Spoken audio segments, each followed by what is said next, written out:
kok bisa ada tentara Jerman di Hindia Belanda ya? Mereka itu khawatir akan diperlakukan kejam oleh Jepang yang notabene mantan sekutunya.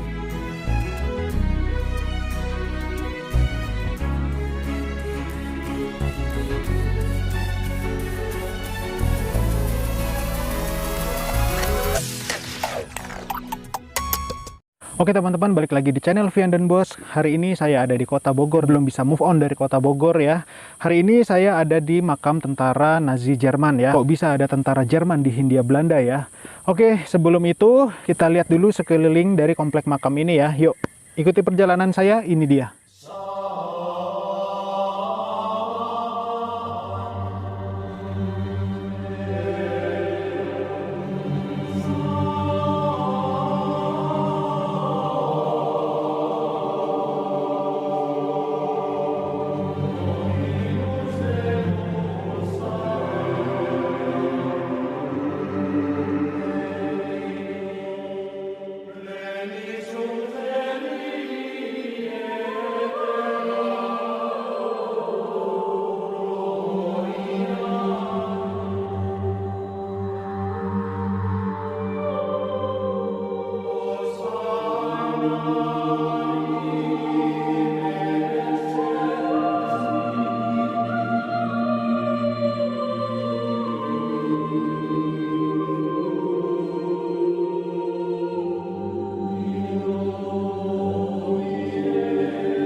Nah, jadi pada awalnya kawasan ini dibeli oleh sepasang kakak beradik asal Jerman yang bernama Emil dan Theodor Helfrich ya. Tahun 1926 mereka membeli berhektar-hektar tanah di kawasan ini. Jadi Emil dan Theodor ini membangun perkebunan teh di sekitar kawasan ini ya.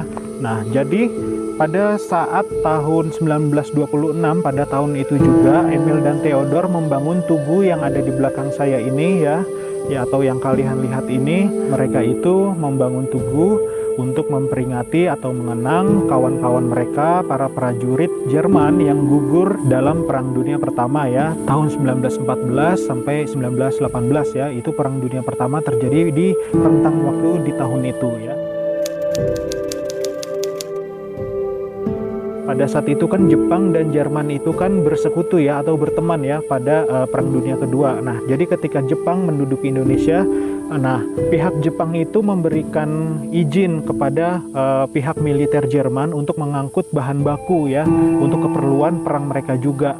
Nah, bahan baku itu adalah kayak timah, karet, dan lain sebagainya ya. Maka dari itu datanglah kapal selam U-boat ya, dengan para awak kapalnya. Pada saat itu juga para awak kapal selam U-boat diberikan tempat istirahat di sekitar kawasan Megamendung ini. Dan juga salah satu faktor lainnya adalah kapal selam U-boat ini kan diberikan izin oleh Jepang untuk menempati pangkalan-pangkalan laut ya, untuk dijadikan pangkalan laut militer Jerman ya pada saat itu. Di antaranya adalah pangkalan laut yang ada di Jakarta dan juga ada di Surabaya ya, Tanjung Perak.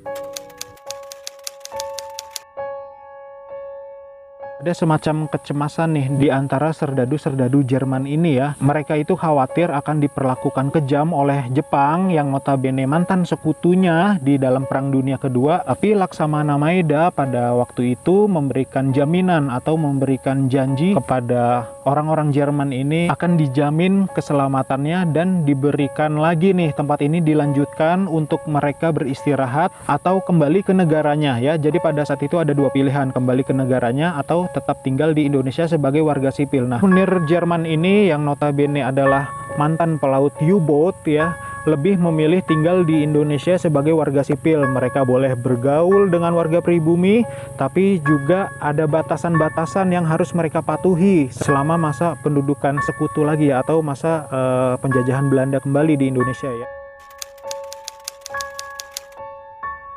Berbagai macam ya, karena alami ya, sakit, kecelakaan juga ada, dan juga salah sasaran pada saat masa bersiap itu ya.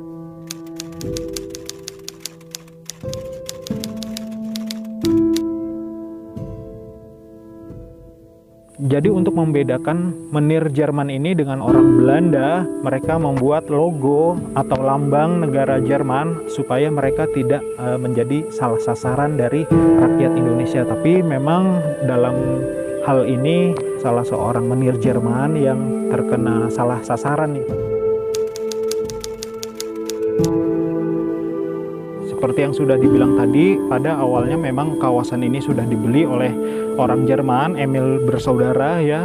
Juga setelah itu masa pendudukan Jepang, tempat ini juga dijadikan tempat peristirahatan. Maka setelah Indonesia jatuh kembali ke tangan Belanda, tempat ini mendapatkan hak eksklusif untuk orang-orang Jerman ya pada saat itu, sehingga tempat ini bisa dijadikan makam para mantan pelaut kapal selam U-boat Jerman ya, seperti itu. Sekian dulu perjalanan saya hari ini. Mohon maaf masih banyak kekurangan ini dan itu. Kalau kalian suka konten dan videonya, silahkan subscribe aja langsung ya. Sampai ketemu lagi di video saya selanjutnya. Terima kasih.